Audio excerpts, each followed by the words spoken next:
Pot to plates நேயர்களுக்கு வணக்கம். இன்னைக்கு நம்மளோட சேனல்ல ஒரு ஸ்வீட் ரெசிபி தான் பார்க்க போறோம். கடைகளில் கிடைக்கிற மாதிரி நல்ல சாஃப்டான ஜூசியான ஸ்வீட் பூந்தி நம்ம வீட்டில் எப்படி பண்ணுறது அப்படின்னு நான் உங்களுக்கு இன்னைக்கு செஞ்சு காமிக்க போகிறேன். கடைசி வர தொடர்ந்து வீடியோவை பாருங்க. இது செய்ய என்னென்ன பொருள் தேவைன்னு கீழே டிஸ்கிரிப்ஷனில் கொடுத்துருக்கேன். இப்போ இது எப்படி பண்ணுறதுன்னு பார்க்கலாம். 1 கப் அளவுக்கு கடலை மாவு எடுத்துக்கோங்க. 1 கப் கடலை மாவுக்கு 1 டேபிள் ஸ்பூன் அளவுக்கு அரிசி மாவு சேர்த்து இது ரெண்டையும் நல்லா சலிச்சு எடுத்துக்கோங்க.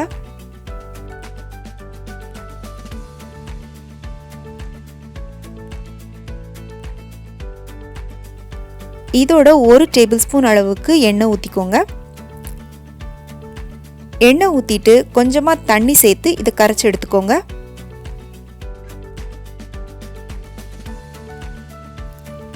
மாவு ரொம்ப கெட்டியாகவும் கரைக்கக்கூடாது, அதே சமயம் ரொம்ப தண்ணியாக இருக்கிற மாதிரியும் கரைக்கக்கூடாது. இந்த மாதிரி ஒரு பக்குவத்தில் கரைச்சி எடுத்துக்கோங்க. இப்போ நம்ம பூந்தி பண்ணுறதுக்கு தேவையான சர்க்கரை பாகு ரெடி பண்ணிக்கலாம். 1 கப் மாவு எடுத்திங்கன்னா 1 கப் அளவுக்கு சர்க்கரை எடுத்துக்கோங்க.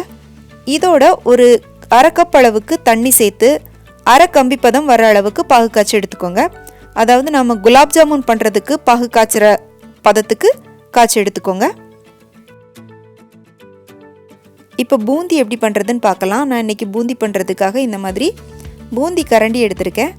இதில் கொஞ்சமாக மாவு ஊற்றிட்டு லைட்டாக நம்ம தட்டி விட்டோன்னா போதும், அழகாக முத்து முத்தாக பூந்தி விழும். பாருங்கள் எவ்வளோ அழகாக விழுதுன்னு.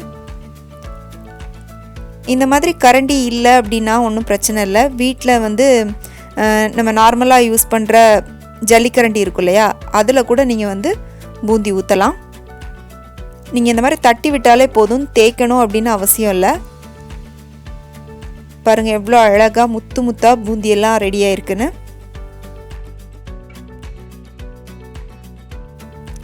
பூந்தி போடுறதுக்கு முன்னால் அடுப்பை நல்லா ஹை ஃப்ளேமில் வச்சு எண்ணெயை சூடு பண்ணிக்கோங்க. எண்ணெய் நல்லா சூடானதுக்கு அப்புறமா தான் நீங்கள் பூந்தி போட ஆரம்பிக்கணும். பூந்தி போட்டுட்டு அடுப்பை மீடியம் ஃப்ளேமில் வச்சுக்கோங்க.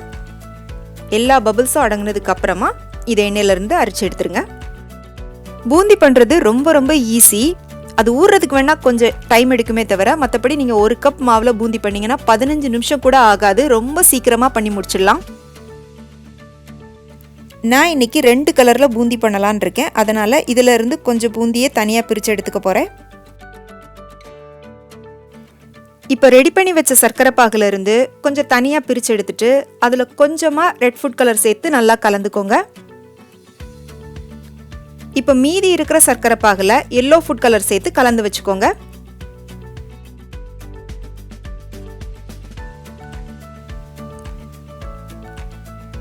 இப்போ எல்லோ ஃபுட் கலர் சேர்த்த சர்க்கரை பாகை பூந்தியில் ஊற்றி இதை நல்லா கலந்து விட்டுக்கோங்க. உங்களுக்கு இது பார்க்குறதுக்கு கொஞ்சம் தண்ணி விட்டுட்டு இருக்க மாதிரி இருக்கும், ஆனால் இது நீங்கள் ஊறுறதுக்கு கொஞ்சம் டைம் கொடுக்கணும். குறைஞ்சது 4லேருந்து 5 மணி நேரமாவது ஆகும். இதில் கொஞ்சமாக வாசனைக்காக ஏலக்காய் தூள் சேர்த்துக்கோங்க. இப்போ ரெட் ஃபுட் கலரையும் சேர்த்துக்கலாம்.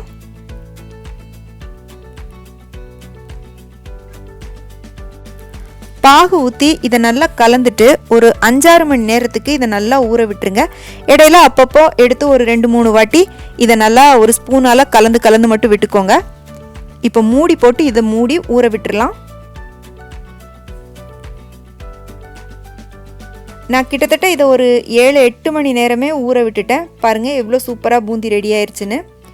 நம்ம சேர்த்த சர்க்கரை பாகு எல்லாத்தையுமே நல்லா உறிஞ்சு சூப்பராக ஜூஸியாக ரெடியாக இருக்குது. இதே மாதிரி நம்ம ரெட் கலர் சேர்த்த பூந்தியும் ரெடி ஆயிடுச்சு. இப்போ இந்த 2 பூந்தியையும் நம்ம ஒன்றா கலந்துக்கலாம். ஃபுட் கலர் முழுக்க உங்களுக்கு ஆப்ஷனல் தான். நீங்கள் உங்களுக்கு வேணும் அப்படின்னா சேர்த்துக்கோங்க.